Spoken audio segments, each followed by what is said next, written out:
They're kind of parked on the side of the road. It's a little icy out. I'm like, I'm going to stop because I have like 20 minutes, okay? So I stop and I'm like, do you need a cellular device? I have that for you if you need to make a phone call. They're like, no, it's just a little fender bender, no big deal. I'm like, oh, that's fantastic. So the guy is standing outside of his truck and he's carrying on a conversation with the other lady and then the wife who is super pregnant, like 9.5, 12 months pregnant. And she's over there, she's like, you know, I'm in a little pain, no big deal. I'm like, okay, well, you guys have a great day. And as I turn and look, slow motion, Armageddon style, car is sliding sideways down the road. And I know, that's what I did. And I'm like, oh, and his name was James. And James, I'm like, no, you're about to be struck, but that didn't come out. So instead, he got smashed.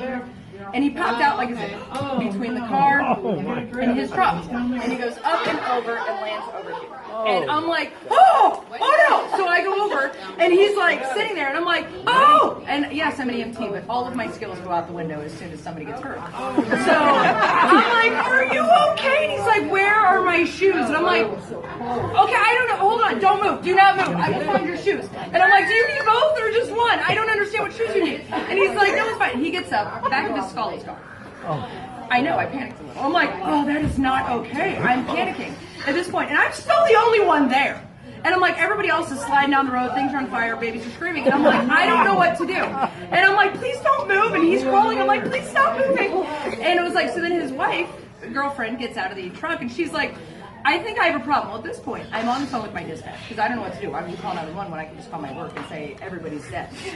So I'm on the phone. Several vehicles. She was like, if they call 911, they'll send me. So I might as well call me because I'm here. Hey, get busy. So I'm like, oh my gosh, we have a problem. And I'm like, and this girl gets out and she was just like, I think we have an issue. And I'm like, what issue? And I look up and her water broke. Oh. I'm like, oh no. No. And I'm like, pinch your legs together like something. And I'm like, okay, not a big deal. Get in my car. Just get in my car. So I just took a little car. Massive catfish, stuffed catfish that's in the back of my car, which I had to throw away.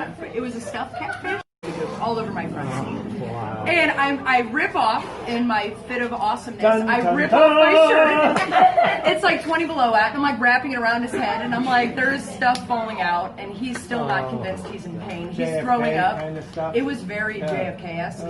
So, and I'm like, not a big deal. Just get in the back. I'm like, please nobody move. And then, so the fire department gets there. And I'm like, oh, thank God, somebody who knows what they're doing is here. So they roll in and they're just like, so what's the problem? I'm like, she is actively having a child in my front seat and his skull is gone. I'm like, and I'm like, But did you find his shoes? And I'm like, and we're missing the shoe. But so they come in and I'm trying to tell them what to do and they're just like, oh, okay. So they're like, he was hit by a car. I'm like, yeah, he was like hit with a car. And they're like, oh, okay, so we'll go to her. I'm like, no, you don't understand. He was here and the car and I'm like, blood, guts, there's part of his skull. I'm like, look at his, he's trying to scratch it. Yeah, and I'm like, and it's wrapped up in my shirt, which I don't want that. And he was like, oh, so they go through and they get all of them out and I'm like, okay, everything's fine. And I remember calling Sam because I was like, I'm like, literally, things are on fire around me because people kept, I didn't see the rest of what was going on, but cars are on fire. People kept smashing into each other because it was just one big slick ice mess. And I'm like just looking around as I'm the only one standing there, perfectly fine with my little red Chevy Aveo, with nothing wrong with it, with all of the fire and death around me. And I'm like, I can't even get out of here. And AMR finally strolls in. They're like, hey, you know, are you okay? What's going on? I'm like, no, everything's fine. A couple people died, but I think we made it through okay. I'm like, I just need to get to work. So I call Sam and I tell her what happened. I'm like, this was so intense. And I'm like, I don't even know how to apply a Band-Aid right now.